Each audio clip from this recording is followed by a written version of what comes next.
Today's tech news moves fast, but understanding it shouldn't be hard.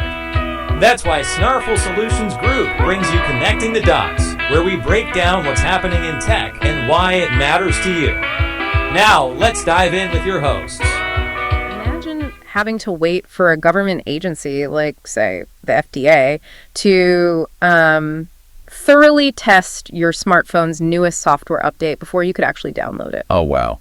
Yeah, that sounds like a nightmare. Right. It sounds a little crazy, like it would just, break the entire internet. Completely. Well, depending on what kind of software we're talking about, that might be exactly the reality we're heading toward. Welcome to Connecting the Dots, broadcasting directly from Snarful Solutions Group, right here in Sacramento, California. I'm your host, Alex, and I'm joined by my fantastic co-host, Morgan. Hey, everyone. It's great to be here. Today is Tuesday, May 5, 2026, and we have a whole lot to unpack for you. We really do. But before we get into the heavy tech shifts happening today, let's get you caught up on what's happening outside your window and in your wallet. Yes, please. So locally here in Sacramento, you're looking at a beautiful day. It's partly sunny, sitting at a comfortable 68 degrees with just a light 5-mile-per-hour breeze. Not bad at all. Not bad. But if you're traveling or listening from outside the valley, though, it is a very busy weather day nationally. There are currently 294 active U.S. weather alerts. Jeez. Yeah, with 94 of those over land. So, depending on where you are right now, make sure you check weather.gov to stay safe. Absolutely. And looking at the financial markets, if you have traditional investments, it was a bit of a rough ride to start the week. Ouch, yeah. The Dow took a significant hit yesterday, closing down almost an entire percent, specifically a drop of 474.60 points. That hurts. It does. And the S&P 500 mirrored that downward trend, dropping 27.63 points. Okay. But, and this is fascinating, if you contrast that traditional market slide with the crypto space, it's like a completely different universe right now. Oh, Bitcoin is just on fire. It is. Bitcoin is having an absolutely incredible week. It shot up over 11,113 points just today, closing at a massive 80,937.36. It really is a tale of two entirely different economies right now. Sure is. And just a really quick update from the Diamond. If you caught the game last night, the SF Giants edged out the San Diego Padres with a tight 3-2 victory. Nice. Yeah, big shout out to winning pitcher Trevor McDonald for holding the line in those final innings. And both the Oakland Athletics and our hometown Sacramento Kings had the night off. So, a rare chance to reclaim your evening. Love a quiet sports night sometimes. All right, so there is a massive wave of technological shifts happening right under our noses today. Let's look closer. Today's episode is brought to you by Strong Coffee, the premium instant coffee that tastes like a traditional brew, but is packed with 15 grams of protein, MCTs, and adaptogens like ashwagandha. Get clean, sustained energy without the jitters. Use promo code SNARFUL for 20% off at strongcoffeecompany.com. Okay, let's jump right into our Morningstar Tech Report. Today, our three main stories might initially seem like they're, pulled from completely different corners of the business world. Right, they seem disconnected at first glance. Exactly, but they're actually all anchored by a single massive force. We're looking at the immediate real-world ripple effects of the AI explosion. It's touching everything. It really is. We're going to trace this from how the government is actively trying to regulate AI software to how the physical hardware supply chain is it's buckling under the weight of those models. Oh, big time. And finally, to how this technology is fundamentally rewriting what it means to even hold a job. It really is the ultimate domino effect. And the first domino falling right now is government regulation. Right. So what's happening in Washington? Well, according to reports from the New York Times, Wall Street Journal, and Axios, the Trump administration is currently in early exploratory discussions about forming a new AI working group. Okay. And the core focus of this group would be establishing strict oversight procedures for advanced AI models. Specifically, they're looking at vetting these high-risk models before they are ever released to the public. And just to be clear for everyone listening, when we say high risk, we aren't talking about like a chatbot giving you a hallucinated recipe for chocolate chip cookies. No. We're talking about actual national security level threats. Exactly. The conversations at the federal level are heavily focused on AI systems that are capable of facilitating massive cyber attacks. To understand why this is such a big deal, you kind of have to look at how these models actually work. Right, they aren't just writing simple scripts anymore. Not at all. An advanced AI can digest the entire code base of, say, a hospital's legacy computer network, understand the underlying logic, and then actively help malicious users identify zero-day vulnerabilities. Wow, so it spots the holes in the fence that human security teams haven't even noticed yet. Precisely. So officials are weighing several options to stop this, which could include formal mandatory pre-release review processes or even government-led testing environments for these specific higher-risk systems. To give you some context on the mechanics of this policy shift, this actually really mirrors the multi-layered oversight approach we're currently seeing over in the UK. Right, where they essentially require confirmation that models meet certain safety standards before commercial deployment. Exactly. And it's also worth noting the timeline here. On January 20, 2025, which was his first day back in office, Donald Trump officially revoked the Biden administration's Executive Order 14110 on AI. Which was a pretty major shift. Huge. But what we're seeing now is simply the mechanical process of a new administration trying to build its own regulatory framework from the ground up. Right, and regardless of the political mechanics in Washington, the fundamental practical challenge remains exactly the same. Like, how do you regulate a piece of software that evolves faster than the legislative process can even draft a bill? Seriously, they're so slow. Right. If a formal oversight group is created and they actually implement mandatory pre-release testing, it represents a massive tectonic shift in how the tech industry operates. Yeah, for working tech professionals, this could mean significant delays in getting access to the cutting-edge tools you rely on to do your job. Yep. But on the flip side, for families and everyday internet users, it could theoretically create a much safer digital environment by keeping exploit-generating AI completely out of the wild. I'm just trying to wrap my head around what this actually looks like in practice for a developer. Like, if we start demanding that software be rigorously tested and approved by a government body before it can be sold or downloaded, It changes everything. it feels like we're entering a totally new paradigm. Are we essentially entering an era where software requires clinical trials before the public can use it? Like, is this going to be the FDA, but for lines of code? It's a really interesting analogy, but I'd argue it's actually much more complicated than the FDA. Oh, really? How so? Well, think about a pharmaceutical clinical trial. Before a company can sell a new heart medication, they have to prove it's safe and effective. It takes years and costs millions. But here's the key difference. A pill's chemical formula is static. It doesn't change once it leaves the factory. Software is incredibly dynamic. The entire tech industry has historically lived by the mantra of move fast and break things. Right. You release the software, let the users find the bugs, and you just patch it with an update over the weekend. Exactly.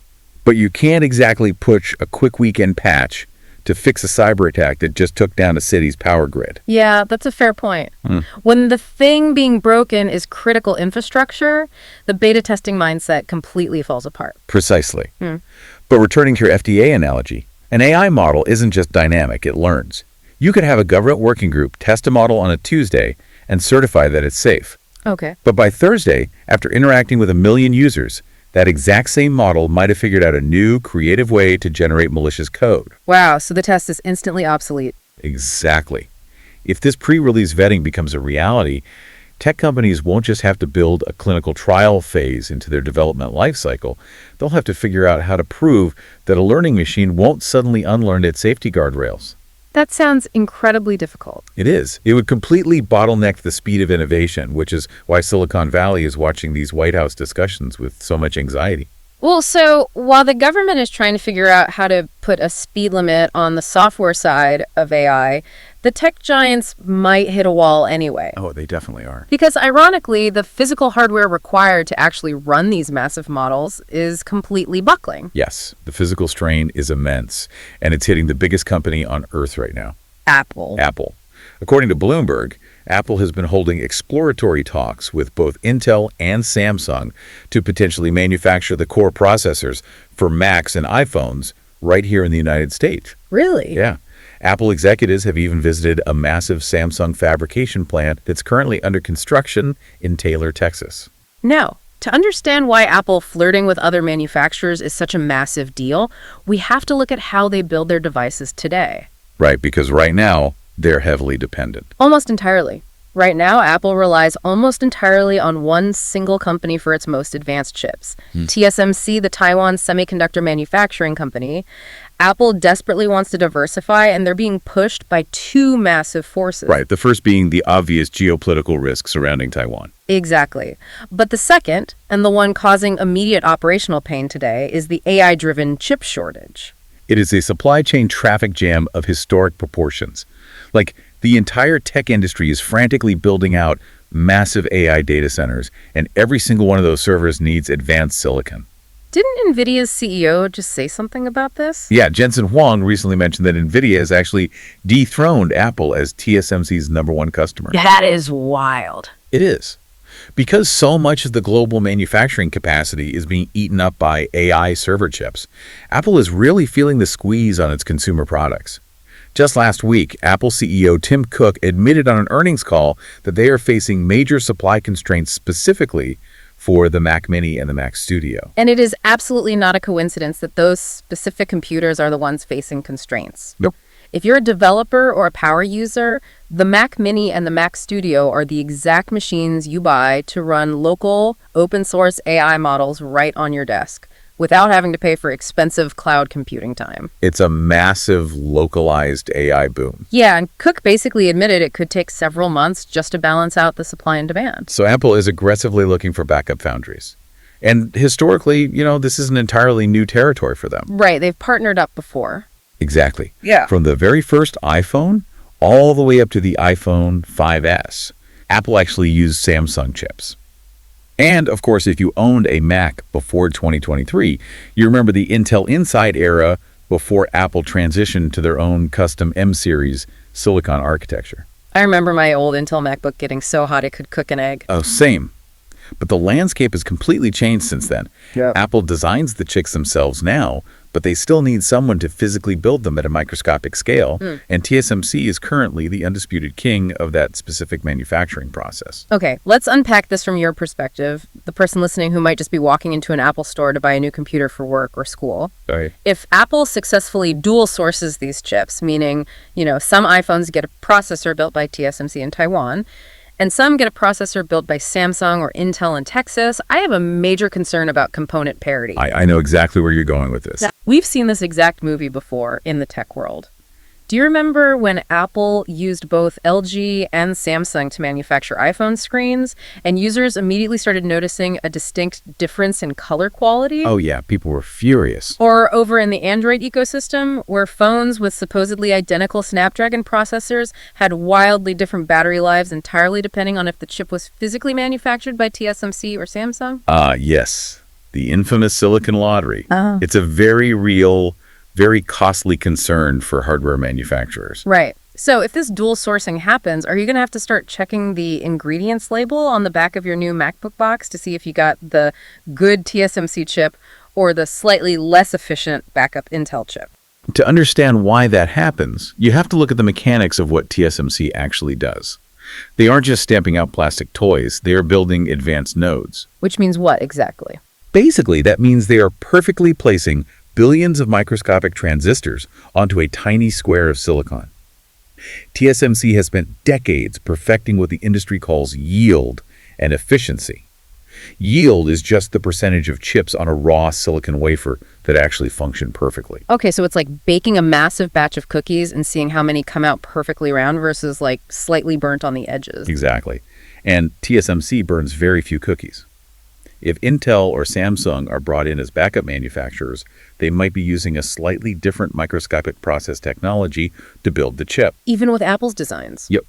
Even if Apple hands them the exact same architectural blueprints for an M-series processor, the physical properties of how that resulting chip handles heat or how efficiently it sips battery power could vary. Wow. So your concern about an ingredients label is completely valid.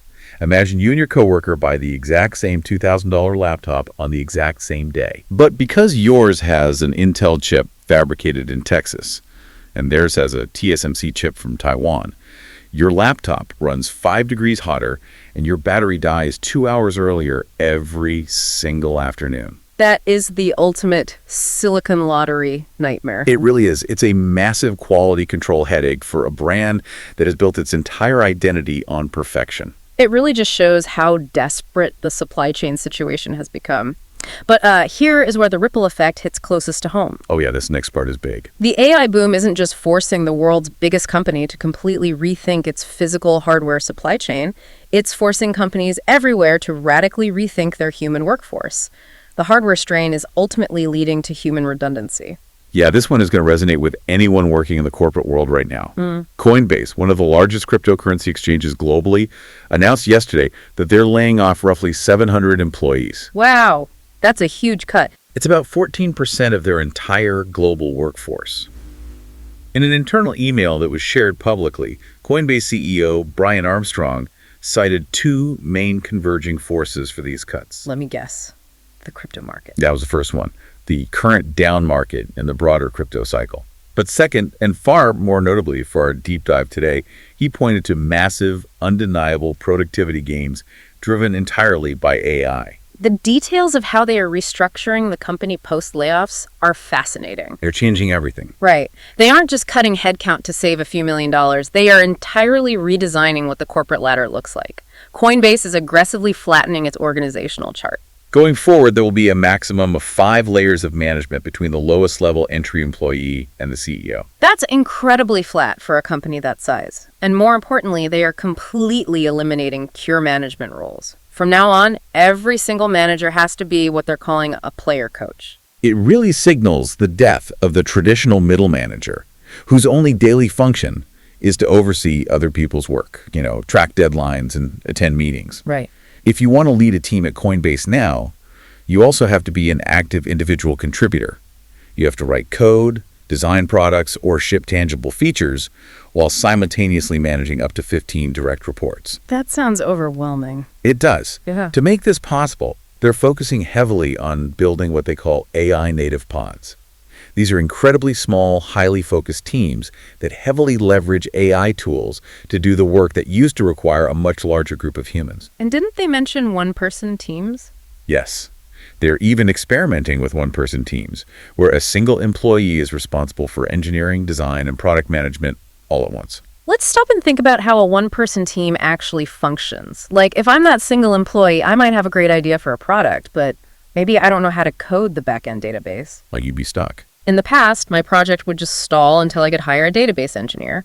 Now I just prompt an AI coding agent to write the database structure for me. The AI fills in the gaps in my skill set. Exactly. Armstrong's email really spelled this out. He wrote, "Over the past year, I've watched engineers use AI to ship in days what used to take a team weeks.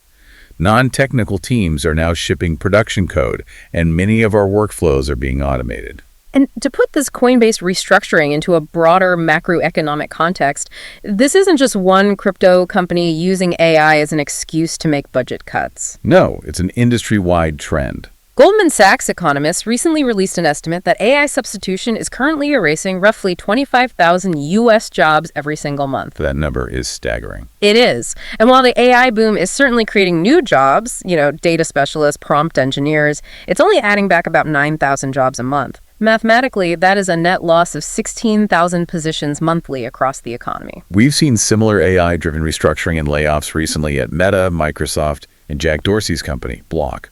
I have to admit, hearing those numbers is a little terrifying. It feels like we're watching the Industrial Revolution happen in real time, but entirely for white-collar office work. That's a really good way to put it. Right.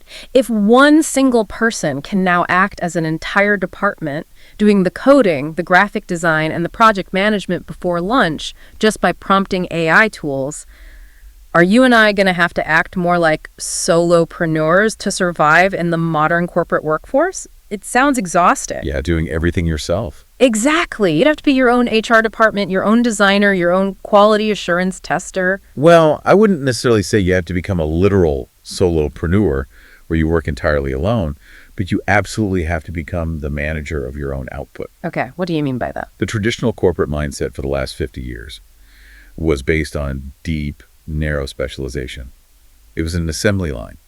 You were the database engineer or you were the UX designer, and you did your specific task, and then you handed your work off to the next specialist down the hall. Yep, the classic handoff. But AI destroys the necessity of that assembly line because it gives everyone instant access to baseline competency in every single field. Right, if you're a graphic designer, an AI agent can write the back-end code to make your design functional. Exactly. So to survive this shift, you can't just be a cog in the machine waiting for instructions anymore. You have to understand the entire life cycle of a product, from conception to deployment. You essentially have to see the big picture. Yeah. You bring your core expertise to the table, but you use AI to flawlessly execute the parts you aren't an expert in. It makes sense, but it's still a tough pill to swallow for the people losing their jobs right now. Definitely. For what it's worth, Coinbase is offering a very significant severance package to the people they let go. Oh, they are? Yeah. U.S. employees are receiving a minimum of 16 weeks of base pay, plus 2 additional weeks for every year of service, their next equity vest, and 6 months of healthcare coverage. Okay, that gives them a fairly soft landing. It does.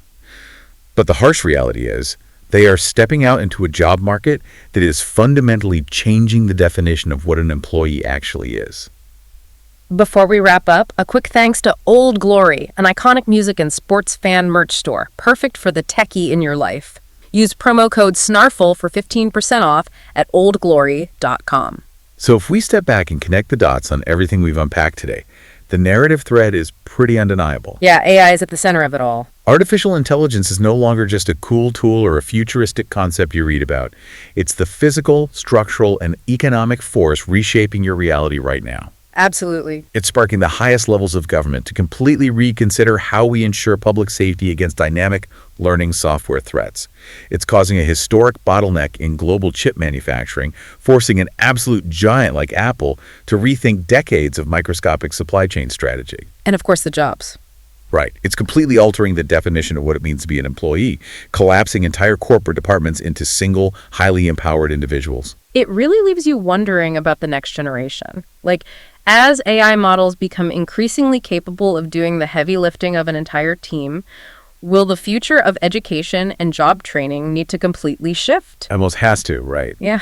Instead of spending 4 years in college learning a specific technical skill, like how to write a specific coding language, will we need to be trained purely on how to be effective managers of artificial intelligence? That's a wild thought. It's a completely different way of looking at human potential, and it's a reality we're going to have to face much sooner than we originally thought. We're here to help at Snarful, so reach out on our website if you have any more questions. That's a wrap on today's top stories. Remember, tech doesn't have to be complicated, and we're here to help connect the dots. If you've got questions or want to learn more, visit us at snarful.com. Thanks for listening, and we'll catch you next time.